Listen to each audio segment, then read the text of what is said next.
بلکہ وہ لوگ جن کا خرچہ، جن کا نفقہ، جن کے ساری ذمہ داری آپ کے کاندھوں پر ہے، آپ کی بیوی ہے، آپ کے بچے ہیں، آپ کے گھر کے لوگ ہیں، جن کا نفقہ خرچہ آپ کے ذمے ہے، ان کے سامنے بھی کبھی احسان کے طور پر مت کہو کہ میں نے تمہارے لیے یہ کر دیا، تمہارے لیے یہ کر دیا، یہ تمہارے لیے کر دیا، یہ بھی احسان جتانے میں آئے گا۔ ارے اللہ کے بندے، اللہ نے ان کی ذمہ داری تمہارے اوپر ڈالی ہے اور اللہ نے توفیق دی ہے، تم ذمہ داری کو اچھے طریقے سے نبھا رہے ہو، اس میں احسان جتلانے کی کیا بات ہے؟ یہ قمیص میں حد سے زیادہ کپڑے کو بڑھانا ہے، لمبا کرنا ہے۔ فرمایا والعمامہ، امامے میں بھی، پگڑی میں بھی بہت لمبی چوڑی باندھ دی۔ اتنی بعض لوگوں کو دیکھا ہوگا کہ بہت لمبی چوڑی پگڑی باندھتے ہیں اور اس کا یہ جو گچھا ہوتا ہے وہ بھی بہت نیچے لٹکاتے ہیں۔ یہ بھی حضور نے منع فرمایا، صرف ازار بنا نہیں ہے۔ جھوٹی قسم کا تھا، قسم بخدا مجھے تو جو فلاں کام پڑ گیا، اس کی وجہ سے مجھے پیسوں کی ضرورت ہے، ورنہ میں اس چیز کو بیچتا بھی نہیں۔ حالانکہ بیچ رہا ہے، نکالنا چاہتا ہے عیب کی وجہ سے، عیب اس کے سامنے بیان نہیں کر رہا ہے اور جھوٹی قسمیں کھا رہا ہے، مجھے پیسوں کی ضرورت پڑ گئی اس وجہ سے اس کو بیچنا چاہتا ہوں۔ ان الذين يشترون بعهد الله وايمانهم ثمنا قليلا اولئك لا خلاق لهم في الاخره ولا يكلمهم الله ولا ينظر اليهم يوم القيامه ولا يزكيهم ولهم عذاب اليم وقال النبي صلى الله عليه وسلم ثلاثه لا يكلمهم الله ولا ينظر اليهم ولا يزكيهم ولهم عذاب أليم قال فقرأها رسول الله صلى الله عليه وسلم 3 مرار فقال أبو ذر خابوا وخسروا من هم يا رسول الله قال المسبل والمنان والمنفق سلعته بالحلف الكاذب أو كما قال النبي صلى الله عليه وسلم۔ میرے محترم بزرگوں اور عزیز دینی بھائیوں،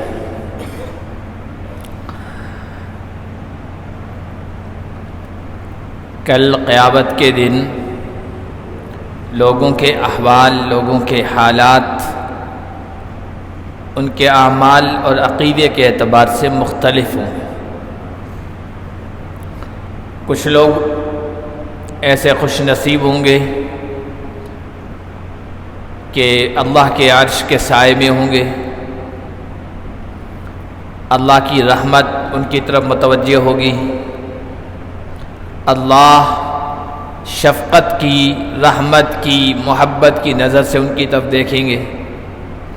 فرشتے انہیں خوش آمدید کہیں گے، انہیں کوئی گھبراہٹ، بے چینی، پریشانی نہیں ہوگی، اور پھر ان کو ان کا نامہ اعمال دائیں ہاتھ میں دے کر ان کو آخری ٹھکانے، دائمی ہمیشہ کے ٹھکانے جنت میں پہنچا دیا جائے گا۔ اور کچھ لوگ ایسے ہوں گے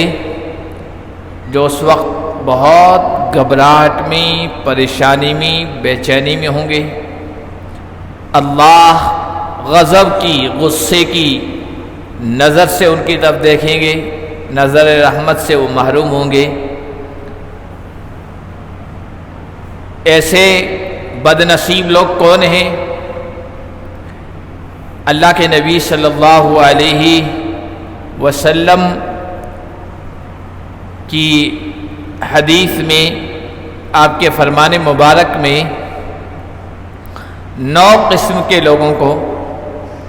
ایسا محروم القسمت بیان کیا گیا ہے، بتایا گیا ہے، جن کی طرف اللہ نظر رحمت سے نہیں دیکھے گا، بہت پریشانی میں ہوں گے۔ ایک روایت میں جو مسلم شریف کی روایت ہے، حضرت ابو ذر رضی اللہ تعالی عنہ راوی ہیں، نبی پاک صلی اللہ علیہ وسلم کا ارشاد ہے، ثلاثۃ لا یکلمهم اللہ یوم القیامہ ولا ينظر الیہم ولا یزکیہم۔ 3 قسم کے لوگ ایسے ہوں گے جن کی طرف اللہ نظر رحمت سے نہیں دیکھیں گے اور ان سے بات نہیں کریں گے اور نہ انہیں پاک صاف کریں گے، ان کا تزکیہ کریں گے اور پھر ان کے لیے دردناک عذاب ہوگا۔ حضرت ابو ذر کہتے ہیں کہ اللہ کے نبی صلی اللہ علیہ وسلم نے 3 مرتبہ یہ جملے کہے، تو پھر میں نے کہا خوابو و خسیرو منہم یا رسول اللہ، یا رسول اللہ جن کی طرف اللہ نظر رحمت سے دیکھے گا نہیں، جن کو پاک نہیں کرے گا، جن سے کلام نہیں فرمائے گا، گفتگو نہیں فرمائے گا، ایسے لوگ تو گھاٹے میں رہے، نقصان میں رہے، ناکام و نامراد ہے۔ کون ہیں ایسے محروم القسمت بدقسمت لوگ یا رسول اللہ؟ تو نبی پاک صلی اللہ علیہ وسلم نے ارشاد فرمایا المسبل والمنان والمنفق صلاته بالحلف الكاذب۔ اس حدیث میں 3 قسم کے لوگوں کا تذکرہ آپ صلی اللہ علیہ وسلم نے کیا ہے، جن میں سب سے پہلے تذکرہ کیا المسبل، کپڑے کو لٹکانے والا۔ اسبال عام طور پر کپڑا جو لٹکایا جاتا ہے وہ چونکہ بدن کے نچلے دھڑ میں، نچلے حصے میں جو کپڑا پہنا جاتا ہے وہ چاہے وہ ازار ہو، سروال ہو، پینٹ ہو، لنگی ہو یا اس قسم کی کوئی بھی چیز ہو، اور وہ آدمی ٹخنوں سے نیچے لٹکائے، اور یہ لٹکانا تکبر کی وجہ سے ہوتا ہے، رعونت کی وجہ سے ہوتا ہے، اپنے آپ کو بڑا ہونے کی وجہ سے ہوتا ہے،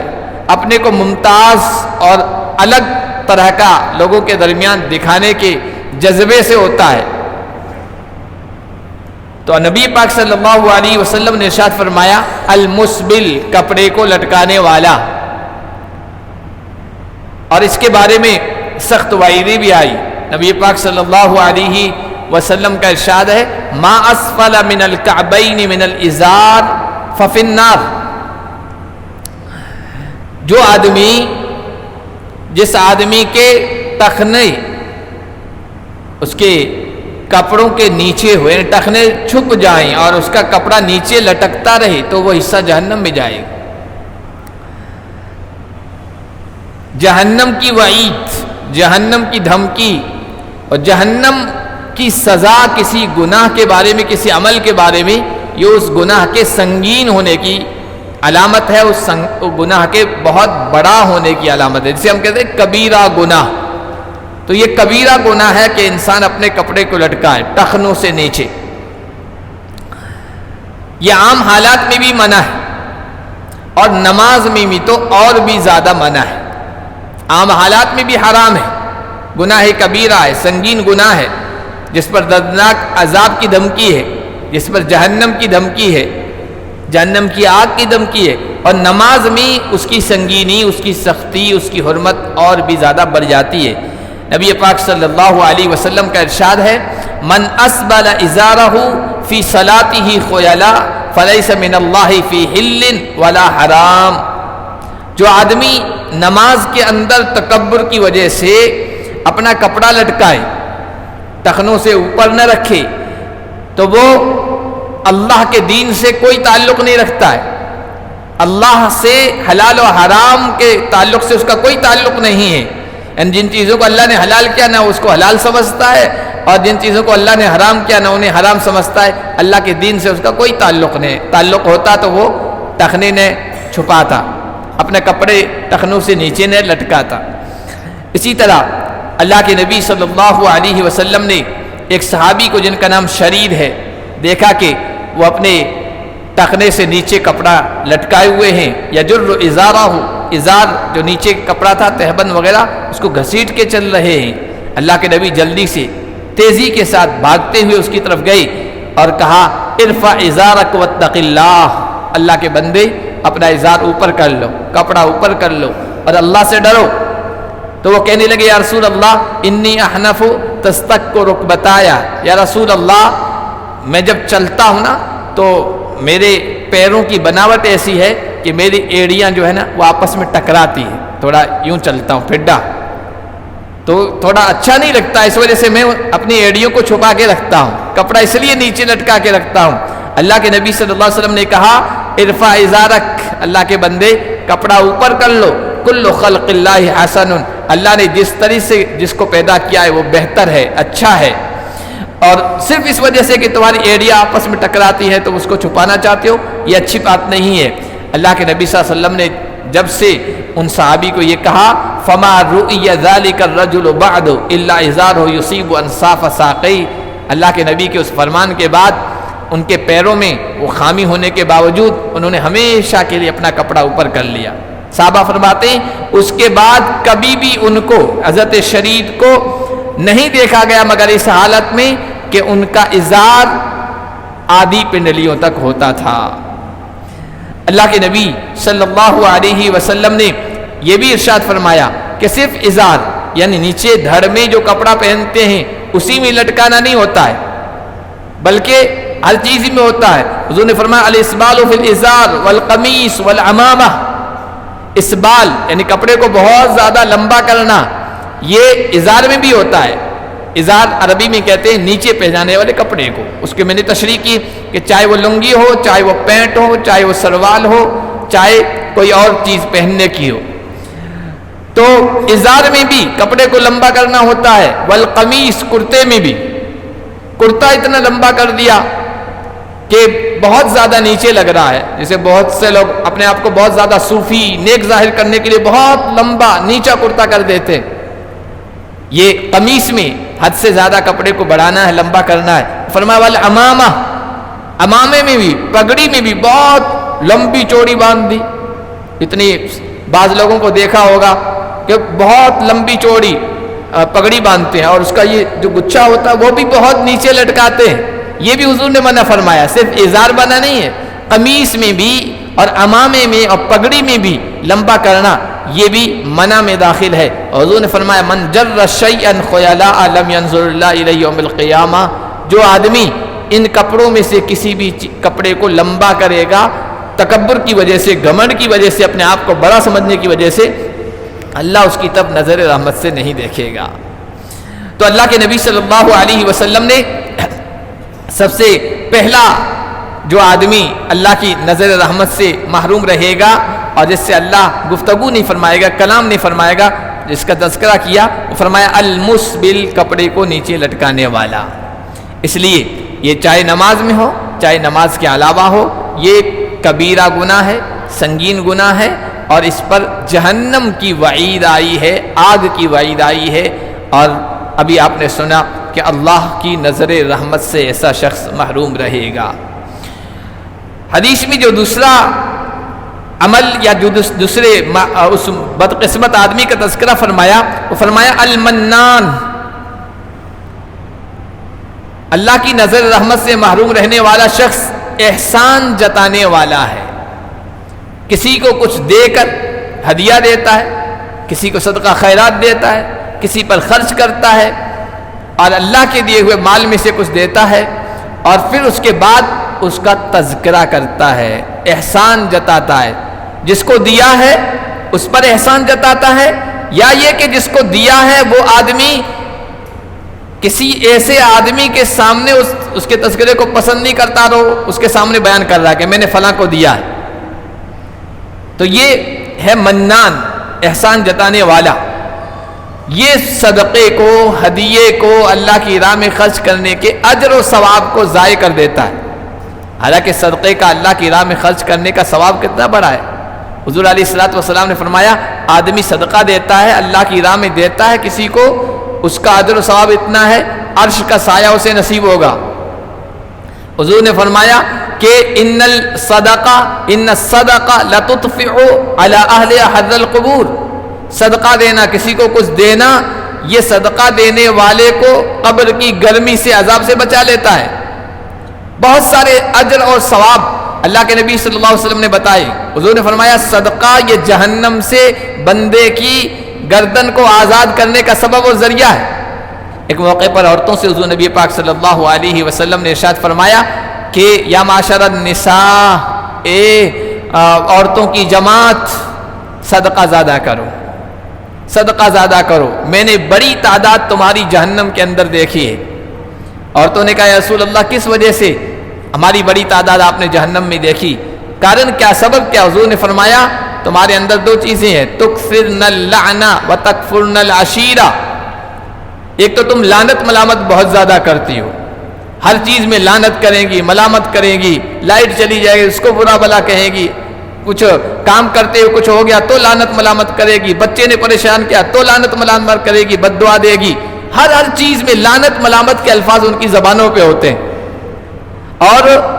دوسرا فرمایا شوہروں کی بہت زیادہ ناقدری کرتی ہو، ناشکری کرتی ہو۔ دنیا کا سب سے زیادہ مالدار انسان ہے نا، اس کی بیوی بھی ناشکری ہو، سب کچھ اس نے لا کے دے دیا، ذرا سا مزاج اور طبیعت کے خلاف ہو گیا، پھر آپ دیکھیے اس کے جملے، وہ ایسا لگتا ہے کہ اس کو کچھ اس نے دیا ہی نہیں۔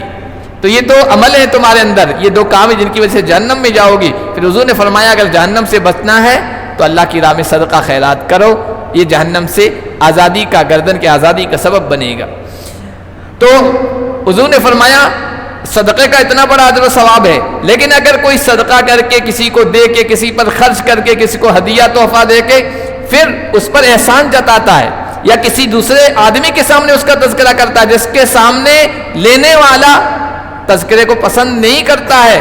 تو فرمایا ایسا آدمی بھی اللہ کی نظر رحمت سے محروم ہوگا، اللہ کل قیامت کے دن اس سے گفتگو نہیں فرمائے گا، اس کے لیے دردناک عذاب انتظار کر رہا ہے۔ اس لیے صدقہ تو ایک نام ہو گیا، ورنہ میں نے کہا کچھ بھی دیں آپ اللہ کے لیے دیں، اللہ کو راضی کرنے کے لیے دیں، اللہ کو خوش کرنے کے لیے دیں، تو اس پر احسان جتانا یہ کبیرہ گناہ ہے، سنگین گناہ ہے۔ علامہ محمد ابن سیرین رحمۃ اللہ علیہ فرمایا کرتے تھے لا خیر فی المعروف اذا اوصی۔ محمد ابن سیرین رحمۃ اللہ علیہ نے ایک آدمی کو دیکھا کہ وہ دوسرے آدمی سے کہہ رہا ہے میں نے تمہارے ساتھ یہ معاملہ کیا، میں نے تمہارے اوپر یہ احسان کیا، میں نے تمہارے ساتھ یہ معاملہ کیا، اس طرح تذکرہ کر رہا ہے، تو انہوں نے کہا لا خیر فی المعروف اذا اوصی، جب نیکی، بھلائی، احسان اور اچھے عمل کو گنا دیا جائے، شمار کر دیا جائے، بتا دیا جائے، احسان اس کا جتا دیا جائے، تو پھر اس میں کوئی خیر نہیں ہے، اس میں کوئی فائدہ نہیں ہے۔ اس لیے قرآن میں کیا کہا گیا کہ لا تبطلوا صدقاتکم بالمن والاذی، اے ایمان والو اپنے صدقہ، خیرات، ہدیوں، تحفوں جو تم کسی کو دیتے ہو اس کو احسان جتا کر اور تکلیف پہنچا کر اس کو باطل مت کرو، خراب مت کرو۔ حضرت سفیان اس کی تفسیر میں کہتے ہیں ان یقول اعطیتک فما شکرتا، کسی کو آپ نے کچھ دیا اور پھر آپ کہیں میں نے تو تمہیں یہ دیا، میں نے تمہارے ساتھ ایسا معاملہ کیا، تو نے کوئی قدر نہیں کی، تو نے شکریہ ادا نہیں کیا، تو نے کچھ اچھے جملے بھی تھینکس کے، نہ شکریہ کے نہیں بولے، کتنا کیسا آدمی ہے تو، یہ اگر آپ اس سے کہہ رہے نا تو بھی آپ اپنے دیے ہوئے پر پانی پھیر رہے ہیں، صدقہ و خیرات کو ضائع کر رہے ہیں۔ یہاں تک کہ عجیب بات ہمارے بزرگوں نے لکھی، ابن زید رحمۃ اللہ علیہ کہتے ہیں میرے والد فرمایا کرتے تھے اگر اللہ تجھے توفیق دے کہ بیت المال میں سے جو سرکاری خزانہ ہے اور تم اگر اس کے ذمہ دار ہو، اگر اللہ تجھے توفیق دے اس مال میں سے کسی کو دینے کی، یا اللہ نے تمہیں خود صاحب استطاعت بنایا ہے، مالدار بنایا ہے، گنجائش والا بنایا ہے، اور تم نے کسی کو اللہ کی راہ میں دے دیا، اللہ کو خوش کرنے کے لیے دے دیا، پھر اگر تم یہ سمجھتے ہو کہ جس کو میں نے دیا ہے نا اگر وہ میرے سامنے آئے اور میں اس کو سلام کروں گا تو اس کو بہت گراں گزرے گا، اس کو بہت بھاری معلوم ہوگا کہ مجھ سے سلام کر رہا ہے، یعنی مجھ پر احسان کیا ہے اس نے، یہ اس کو بھاری معلوم ہوگا، تو کہا کہ سلام بھی مت کرو، صدقہ و خیرات کا ثواب سلام کرنے سے زیادہ اہم ہے۔ اگر اس کو یوں لگے گا کہ آپ سلام کریں گے تو کہ آپ اس کو احسان یاد دلا رہے ہیں، اس کو آپ کا احسان یاد آ جائے گا تو سلام بھی مت کرو۔ اتنا احتیاط کے ساتھ اس معاملے میں زندگی بسر کرنے کی ہدایت کی ہے، تاکید کی ہے، اور اس طرح ہمارے اسلاف نے زندگی گزاری ہے۔ حضرت عبداللہ ابن عباس رضی اللہ تعالیٰ عنہ فرماتے ہیں کہ اللہ کے نبی صلی اللہ علیہ وسلم کا فرمان میرے سامنے آیا لا يدخل الجنت منان، احسان جتانے والا جنت میں داخل نہیں ہوگا، تو فشق ذلك علیہ، یہ بات مجھے بہت گراں گزری، بہت مشکل معلوم ہوئی، صرف احسان جتانے کی وجہ سے، جبکہ اس نے مال بھی خرچ کیا ہے، خون پسینے کی کمائی ہوئی دولت خرچ کی اور احسان جتا دیا اور سارا ثواب ضائع ہو گیا، اور حضور فرما رہے ہیں وہ جنت میں داخل نہیں ہوگا، یہ تو بہت مشکل معاملہ ہے۔ پھر کہتے ہیں میں نے اللہ کا کلام پڑھا، غور و تدبر کیا، تو میں اس آیت پر پہنچا کہ لا تبطلوا صدقاتکم بالمن والاذى، اللہ کا قرآن بھی کہہ رہا ہے کہ اپنے صدقہ و خیرات کو احسان جتا کر اور کسی کو تکلیف پہنچا کر ضائع مت کرو۔ تو اللہ کے نبی صلی اللہ علیہ وسلم کی جو حدیث ہے لا يدخل جنت منان، اس کی وضاحت میرے سامنے آ گئی۔ حضرت لقمان حکیم، اپنے لقمان حکیم کی نصیحتیں بہت مشہور ہیں۔ حکیم دانشمند تھے، سمجھدار تھے، اللہ نے ان کی تعریف کی ہے۔ انہوں نے اپنے بیٹے کو بہت ساری نصیحتیں کی ہیں۔ کچھ نصیحتیں تو اللہ نے قرآن کریم میں بیان فرما دی ہے، پوری سورت اس نام کی سورت نازل کر کے۔ اس کے علاوہ ان کی نصیحتیں تاریخ کی کتابوں میں منقول ہوئی ہے۔ تو حضرت لقمان حکیم اپنے بیٹے سے کہا کرتے تھے یا بنی اثنتان لا تذکرہما ابدا، بیٹے دو چیزوں کا کبھی تذکرہ مت کرنا، کبھی ذکر مت کرنا۔ ایک اساءۃ الناس الیک و احسانک الی الناس، لوگوں نے تمہارے ساتھ جو برا رویہ اپنایا، برا سلوک کیا ہے، اس کا کسی سے تذکرہ مت کرنا، اور تم نے لوگوں کے ساتھ اچھا سلوک کیا ہے اس کا کسی کے سامنے تذکرہ مت کرنا۔ وَإِثْنَتَانِ لَا تَنْسَهُمَا، وہ دو چیزیں کبھی ذکر نہیں کرنا ہے اور دو چیزوں کو کبھی بھولنا نہیں۔ کون سی دو چیزیں؟ اساءتک الی الناس، اگر کبھی کسی کے ساتھ تم نے لوگوں کے ساتھ برا سلوک کر لیا نا، اس کو بھولنا مت، ذہن میں رکھنا تاکہ معافی تلافی کا موقع مل سکے۔ وَإِحْسَانَ النَّاسِ إِلَيْكَ، اور دوسرا کسی آدمی نے آپ کے ساتھ اچھا سلوک کیا ہے اس کو بھی مت بھولنا، احسان فراموش مت بننا، اس کو یاد رکھنا۔ یہ وہ دوسرا آدمی جو اللہ کی نظر رحمت سے محروم ہوگا، اللہ کے نبی نے فرمایا المنان، احسان جتانے والا۔ علماء کرام نے لکھا کسی دوسرے عام انسان پر ہی احسان جتلانے کو منع نہیں کیا گیا ہے، بلکہ وہ لوگ جن کا خرچہ، جن کا نفقہ، جن کے ساری ذمہ داری آپ کے کاندھوں پر ہے، آپ کی بیوی ہے، آپ کے بچے ہیں، آپ کے گھر کے لوگ ہیں، جن کا نفقہ خرچہ آپ کے ذمے ہے، ان کے سامنے بھی کبھی احسان کے طور پر مت کہو کہ میں نے تمہارے لیے یہ کر دیا، تمہارے لیے یہ کر دیا، یہ تمہارے لیے کر دیا۔ یہ بھی احسان جتانے میں آئے گا۔ ارے اللہ کے بندے، اللہ نے ان کی ذمہ داری تمہارے اوپر ڈالی ہے اور اللہ نے توفیق دی ہے، تم ذمہ داری کو اچھے طریقے سے نبھا رہے ہو، اس میں احسان جتلانے کی کیا بات ہے؟ یہاں تک کہ علماء کرام نے لکھا ہے۔ تیسرا آدمی جو اللہ کی نظر رحمت سے محروم ہوگا، حضور نے فرمایا المنفق سلعتہ بالحلف الکاذب، جو آدمی جھوٹی قسمیں کھا کر اپنے تجارت کے بیوپار کے سامان کو بیچتا ہے، رواج دیتا ہے، جھوٹی قسمیں کھا کر اپنی چیز بیچتا ہے، وہ اللہ کی نظر رحمت سے محروم ہوگا۔ حضور علیہ الصلوۃ والسلام، چونکہ جھوٹی قسم کھا کر اپنی چیز بیچنا یہ لوگوں میں پہلے بھی اس کا رواج تھا، آج بھی ہے۔ آپ بازاروں میں جائیے، دکانوں میں بیٹھیے، اور لوگ جہاں معاملات طے کر رہے ہو ان کے درمیان بیٹھیے تو پتہ چلے گا کہ جانکار آدمی ہوگا نا، اس کو تو پتہ چل جائے گا یہ آدمی اس کپڑے کی جتنی خوبی بتا رہا ہے وہ تو خوبی اس میں تو ہے نہیں، یہ دکاندار اس موبائل کے جتنے فیچر اس بیچارے ناتجربہ کار لڑکے کے سامنے بیان کر رہا ہے، اتنے فیچر تو اس میں ہے نہیں، میں تو اس کو یوز کر چکا ہوں، اس کا تجربہ کر چکا ہوں، اور یہ اس گاڑی میں اتنی ساری خصوصیات بتائی جا رہی ہے، نہیں ہے۔ آدمی اس پر جھوٹی قسمیں کھاتا ہے۔ آپ کو ایسا کپڑا کہیں نہیں ملے گا، آپ پوری بازار گھوم لو آپ کو یہ چیز نہیں ملے گی اتنی بہترین کوالٹی کے ساتھ، اور سامنے والا اس کی باتوں میں آ کر اور وہ چیز خرید لیتا ہے، اور یہ ہے غلط طریقے سے، ناحق طریقے سے لوگوں کا مال ہڑپ کرنا، اپنی جیب میں ڈال لینا۔ قرآن میں کہا گیا لوگوں کا مال، اے ایمان والو، لوگوں کا مال ناحق طریقے سے حاصل مت کرو۔ اس کی بہت ساری شکلیں ہیں، ان میں سے ایک شکل یہ بھی ہے جھوٹی قسمیں کھا کر اپنی چیز کو بیچنا، سامنے والے کو دھوکہ دینا جھوٹی قسموں کے ذریعے۔ ایمان والا تو جھوٹی قسموں میں، جھوٹی قسم مطلب اللہ کی قسم کھائے گا، اللہ کی قسم کسی ایمان والے کے سامنے کھائے تو وہ فوراً مان لیتا ہے، اعتماد کر لیتا ہے، بھروسہ کر لیتا ہے۔ عام انسان جو ہے بھروسہ کر لیتے ہیں قسموں پر، تو اللہ کی قسم کھائی جائے ایمان والے کے سامنے وہ نہیں مانے گا، ایسا کیسے ہو سکتا ہے کہ بھائی ایمان والا ہے، یہ جھوٹی قسم تھوڑی کھا سکتا ہے، اور آدمی دھوکے میں آ جاتا ہے۔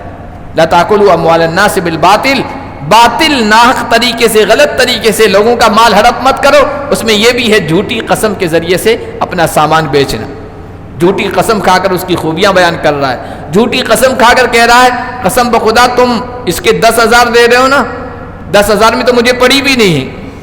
میں خرید بھی نہیں ہے اس کی، اور قسمیں کھا رہا ہے، فلانا آدمی مجھے تو اتنے ہزار دینے کے لیے تیار ہے، میں نے تو اس کو دی نہیں اور تم کو یہ دینے کے لیے تیار ہو، جھوٹی قسم کھا لیا اور وہ اس کی باتوں میں آ گیا، اس پر اعتماد کر لیا۔ اسی طرح کوئی چیز ہے نقص والی ہے، عیب والی ہے، کمی والی ہے، اسے نکالنا چاہتا ہے، اسے جان چھوڑانا چاہتا ہے، اب عیب نہیں بیان کرتا ہے اور جھوٹی قسم کھاتا، قسم بخدا مجھے تو جو فلاں کام پڑ گیا اس کی وجہ سے مجھے پیسوں کی ضرورت ہے ورنہ میں اس چیز کو بیچتا بھی نہیں، حالانکہ بیچ رہا ہے، نکالنا چاہتا ہے عیب کی وجہ سے، عیب اس کے سامنے بیان نہیں کر رہا ہے اور جھوٹی قسمیں کھا رہا ہے، مجھے پیسوں کی ضرورت پڑ گئی اس وجہ سے اس کو بیچنا چاہتا ہوں۔ بہت ساری شکلیں ہیں جھوٹی قسموں کی۔ حضور نے فرمایا الحلف منفقۃ للسلعہ ممحقۃ للبرکہ، کوئی آدمی قسم کھا کر، اللہ کی قسم کھا کر، جھوٹی قسم کھا کر کوئی چیز تو بیچ سکتا ہے، کوئی چیز تو نکال سکتا ہے اپنے یہاں سے، لیکن برکت کو وہ مٹا دیتی، اللہ کی طرف سے برکت کے فیصلے اس چیز میں، اس مال میں نہیں ہوں گے۔ ہمارے اسلاف نے، ہمارے بزرگان دین نے کتنے احتیاط کے ساتھ تجارت کی ہے۔ اشارے کنایے میں بھی اگر کوئی، حالانکہ اشارہ کنایے میں تو آدمی صاف جھوٹ نہیں بولتا ہے لیکن کسی چیز کی تعریف کر دیتا ہے اشارہ کنایے میں۔ کیسے؟ ایک ہمارے بزرگ گزرے ہیں یونس بن عبید، کپڑے کے بیوپاری تھے، ایک آدمی ان کے پاس آیا، کپڑا خریدنا چاہا، انہوں نے اپنے غلام کو، نوکر سے کہا ان کو کپڑے دکھاؤ، غلام نے کپڑا نکالا اور اس آدمی کے سامنے رکھا اور کپڑے کی طرف دیکھ کر کہنے لگا اللہم ارزقنا الجنہ، یا اللہ ہمیں جنت عطا فرما۔ اب یہ اشارے کنارے میں کیا کہنا چاہ رہا ہے کہ یہ کپڑا بہت شاندار ہے، اللہ ایسا کپڑا ہمیں جنت میں بھی عطا کرے۔ یہ اشارے کنارے میں کہ صاف جھوٹ نہیں بولا ہے لیکن کیا ہے، کپڑے کو دیکھ کے کہا اللہم ارزقنا الجنہ، یا اللہ ہمیں جنت عطا فرما۔ اس طرح کے کپڑے ہم وہاں بھی پہنے، اتنے قیمتی، اتنے بہترین خوبیوں والے۔ یہ اشارے کنارے میں اس کپڑے کی تعریف تھی۔ حضرت یونس جو مالک تھے انہوں نے اپنے غلام سے کہا یہ کپڑا سمیٹو، واپس جہاں سے اٹھایا وہیں رکھ دو، اس کو مجھے نہیں بیچنا۔ کیوں نہیں بیچنا ہے؟ یہ جو تم نے جملہ کہا یا اللہ ہمیں جنت عطا فرما، یہ اس کپڑے کی گویا ایک طرح سے تعریف کر رہے ہو، اس لیے بیع ختم کر دی، معاملہ ختم کر دیا اور یہ کپڑا اس آدمی کو نہیں بیچا۔ کیسے خوش نصیب تھے، کیسے پکے سچے مومن تھے جن کی نگاہوں کے سامنے یہ بات تھی کہ دنیا کی تجارت میں نقصان ہو جائے، آخرت کی تجارت و بیوپار میں نقصان نہیں ہونا چاہیے۔ دنیا کی قیمت کا نقصان کر لیں، آخرت کا نقصان نہ کریں، یہ ان کی نگاہوں کے سامنے تھا۔ تو حضور علیہ الصلوۃ والسلام نے یہ جو تیسرا آدمی کہا نا کہ تیسرا وہ آدمی جس کی طرف اللہ کل قیامت کے دن نظر رحمت سے نہیں دیکھے گا، کلام نہیں فرمائے گا، اس کے لیے دردناک عذاب ہے، وہ فرمایا جھوٹی قسمیں کھا کر اپنی چیز، اپنی تجارت اور بیوپار کی چیزوں کو بیچنے والا، اللہ اس کی طرف نظر رحمت سے نہیں دیکھے گا۔ یہ کوئی معمولی چیز نہیں کہ اللہ نظر رحمت سے نہیں دیکھے گا۔ دنیا میں اگر کسی کا باپ جو اس سے بڑی محبت کرتا ہے کسی چیز سے ناراض ہو جائے اور اس سے نظر پھیر لے، ایک دو دن کے لیے گفتگو نہ کرے، ہفتے بھر کے لیے گفتگو نہ کرے، ماں جو اسے بڑی شفقت سے رکھتی ہے، محبت پیار سے اس کو پالتی ہے، اور کسی بچے سے، کسی بچی سے ماں جو ہے اپنی نظریں پھیر لے، ایک ہفتے تک کتنا آدمی بے چین ہو جاتا ہے، کس طرح منانے کی کوشش کرتا ہو۔ خاص طور پر اگر ماں باپ، والدین پیسے والے ہو، دولت والے ہو، ان کے پاس سب کچھ ہو، تو پھر آدمی کو اور زیادہ بے چینی ہو جاتی ہے، کہیں ایسا نہ ہو مجھے آگ کر دے، دولت سے محروم کر دے، بے چین ہو جاتا، پریشان ہو جاتا آدمی اس دنیا میں۔ اگر ماں باپ اعراض کر لیں، اگنور کر لیں، نظر انداز کر لیں اور محبت کی نظر سے نہ دیکھیں، اللہ جو محبتوں کا خالق ہے وہ جبار کل قیامت کے دن اگر کسی کے بارے میں یہ کہہ دے کہ میں اس کی طرف نظر رحمت سے نہیں دیکھوں گا، یہ کتنی بڑی سنگین چیز ہے اور کتنے ڈرنے کی چیز ہے۔ اللہ پاک ان تینوں قسم کے اعمال سے ہم سب کی حفاظت فرمائے۔ وآخر دعوانا الحمدللہ رب العالمین۔